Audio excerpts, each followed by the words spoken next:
beginner, what sketchbook a person should choose? Which one? Let me show you that also. Right.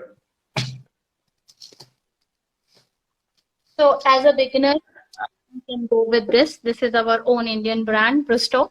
We can go with this. And this is 200 GSM. Whenever I talk about color pencils, we should go above 180 or 200 GSM.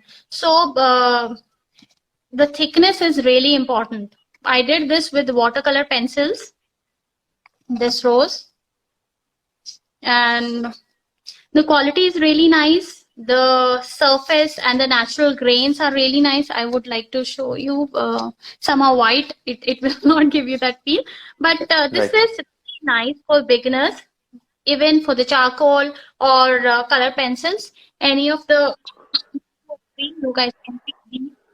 Then when you are going to pick your commission works, or even you are doing it for you, there are 2-3 brands which I choose. One is this Fabriano. I am in love with this.